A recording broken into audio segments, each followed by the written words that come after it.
চিৰাঙৰ বিজনীত চৰকাৰী আৱাস আৰু অৰুণোদয় আঁচনি শৌচাগাৰৰ নামত বৃহৎ কেলেংকাৰীৰ অভিযোগ। ইউপিপিএলৰ মেম্বাৰৰ বিৰুদ্ধে উত্থাপিত হৈছে এই কেলেংকাৰীৰ অভিযোগ। চিৰাং জিলাৰ বিজনী মহকুমাৰ অন্তৰ্গত পশ্চিম বিজনী মংগলিয়ান ফিচাৰিজৰ অন্তৰ্গত পূব বাকমাৰা গাঁৱত বহুদিনৰ পৰাই দিন মজুৰি কৰি খোৱা ব্যক্তিসকলৰ পৰা টকা সংগ্ৰহ কৰি থকাৰ অভিযোগ উত্থাপিত হৈছে। এই অভিযোগ আমাৰ নহয়, এই অভিযোগ পূব বাকমাৰাৰ স্থানীয় ৰাইজৰ। অভিযোগ উত্থাপন হৈছে যে ইউপিপিএলৰ ফিচাৰিজৰ মেম্বাৰ নুৰ আলম ওৰফে বাছেৰ আলীয়ে বহুদিনৰ পৰা শৌচাগাৰ বনাই দিয়াৰ নামত প্ৰতিজন ব্যক্তিৰ পৰা ৩,০০০কৈ টকা লোৱাৰ অভিযোগ উত্থাপন হৈছে। লগতে চৰকাৰী আৱাস পোৱা ব্যক্তিসকলৰ পৰা নানা অজুহাত দেখুৱাই ৩,০০০ৰ পৰা ৪,০০০কৈ টকা লৈছে বুলি অভিযোগ উত্থাপন হৈছে। চৰকাৰী আৱাসৰ আইডি নথকা ব্যক্তিসকলৰ পৰা ঘৰ দিয়াৰ নামত টকা সংগ্ৰহ কৰাৰ অভিযোগ উত্থাপন হৈছে ইউপিপিএলৰ মেম্বাৰ নুৰ আলমৰ নামত। অৰুণোদয় আঁচনি দিয়াৰ নামত প্ৰতিজন মহিলাৰ পৰা ১,০০০ৰ পৰা ২,০০০লৈ টকা সংগ্ৰহ কৰা বুলি অভিযোগ উত্থাপন কৰিছে স্থানীয় ৰাইজে।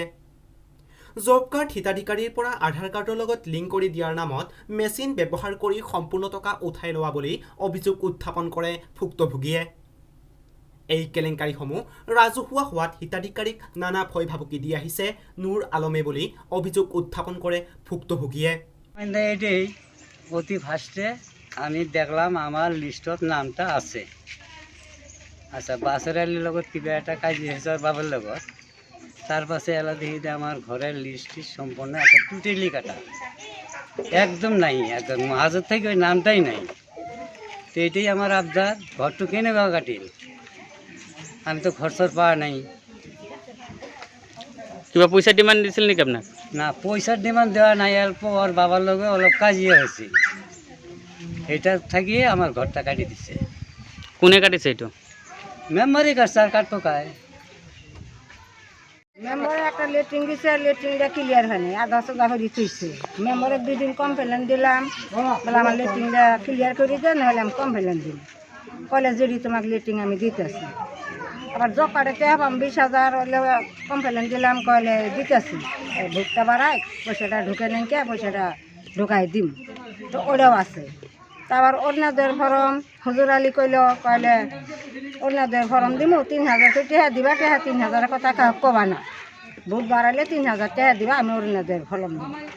পরে ভোট বাড়াইলে পরে অরুণোদয়ের ফর্ম চাবার গেছি, হুজুর আলী আমাকে মাই বেড়াইছি।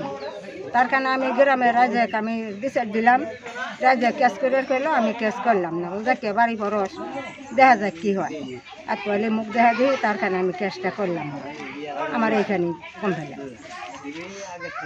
ইফালে নুৰ আলমে সংবাদ মাধ্যমৰ আগত ব্যক্ত কৰে যে হিতাধিকাৰীসকলে তেওঁৰ বিৰুদ্ধে অভিযোগ উত্থাপন কৰা সেই অভিযোগ উত্থাপন সম্পূৰ্ণ মিছা বুলি ব্যক্ত কৰে। লগতে কয় যে যিসকলে তেওঁৰ বিৰুদ্ধে অভিযোগ উত্থাপিত কৰিছে তেওঁলোক হিতাধিকাৰীৰ নহয় বুলি মত প্ৰকাশ কৰে।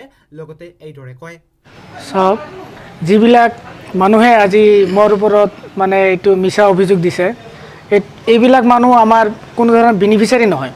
আপোনালোকে তদন্ত কৰি চাব পাৰে, এইবিলাক মানুহ কোনো আমাৰ বেনিফিচিয়াৰী নহয়। আৰু বেনিফিচিয়াৰী এজন মানুহ বেনিফিচিয়াৰী নহয়, তাৰ পৰা আমি কেনেকৈ পইচাটো ল'ম?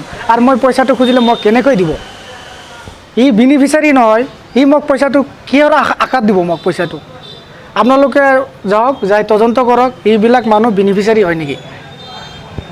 তেতিয়াহ'লে আপোনাৰ ওপৰত অভিযোগটো কিয় আহিল আচলতে? অভিযোগটো মানে এতিয়া আচল কথা ক'ব গ'লে আমাৰ দলীয় এজন ৱাৰ্কাৰ নাম মুনছেৰ আলী, সি বহুত দিনৰ পৰা মোৰ ওপৰত অভিযোগৰ পিছত অভিযোগ এটা দাখিল কৰিয়ে আছে যে কেনেকৈ ইয়াক ফচোৱা যায়, আৰু সি এইটো আশাত কৰি আছে যে ই মেম্বাৰ লাগে। মই VCDC মেম্বাৰ, সি মোৰ মেম্বাৰটো কাটি সি ল'ব, মানে বহুত দিন ধৰি ষড়যন্ত্ৰ কৰি আছে মোৰ ওপৰত। কিন্তু অলৰেডি আমাৰ দলৰ পৰা আজি মানে ইয়াক বহিষ্কাৰ কৰিছে মোৰ ওপৰত এনেকুৱা ভিত্তিহীন অভিযোগ কৰাৰ কাৰণে।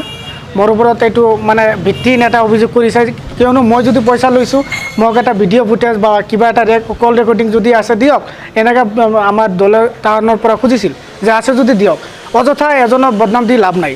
আৰু যিবিলাক মানুহ আজি প্ৰথমতে মই ক'লোঁ, যিবিলাক মানুহ আজি মানে আপোনালোকৰ সন্মুখত যে বাইট দিছে, এইবিলাক মানুহ ইহঁতে নিজে জোৰ জবস্তি কৰি কিবা পইচাৰ প্ৰলোভন দেখায় যে মেম্বাৰৰ এগেইনষ্টত তেনেকৈ কওক, মেম্বাৰটো কাটি দিব, মেম্বাৰটো মই হ'ম, মই হ'লে আপোনালোকক আৰু পইচা বেছিকৈ দিম, এনেকুৱা পুলখন দেখাইছে আৰু মেম্বাৰ হয় মেম্বাৰে কেনেকৈ পইচা দিব চৰকাৰে গভৰ্ণমেণ্টে আমাক স্কিম দিব লাগিব সেই স্কিম হিচাপত টাউনক দিব লাগিব আমিতো পইচা দিব নোৱাৰিম না ৰাইজক আমাকতো গভৰ্ণমেণ্টৰ পৰা পইচা নেদেয় যে আমি ৰাইজক পইচা দিম কিবা এটা স্কিম আহিলে সেই স্কিমটো আমি টাউনক সহায় সহযোগিতা কৰি দিওঁ এতিয়া মানে অভিযোগ উত্থাপন হৈছে আপুনি 3,000 পৰা 4,000 টকা মানে ঘৰৰ বাবদ দিব এইটো টোটাল ভিত্তিহীন কোনেও ক'ব নোৱাৰিব যে মোক পইচা 3,000 4,000 দিছে যদি দিছে এটা প্ৰুফ দিয়ক মই এটা প্ৰুফ খুজিছোঁ যদি এটা প্ৰুফ আছে দিয়ক যে মই 3,000-4,000 লৈছোঁ প্ৰুফ দিয়াৰ পিছত যদি মোৰ ওপৰত যি একশ্যন ল'ব আইন আছে আইনে যি একশ্যন ল'ব মই এইটো মাথা পাতি ল'ম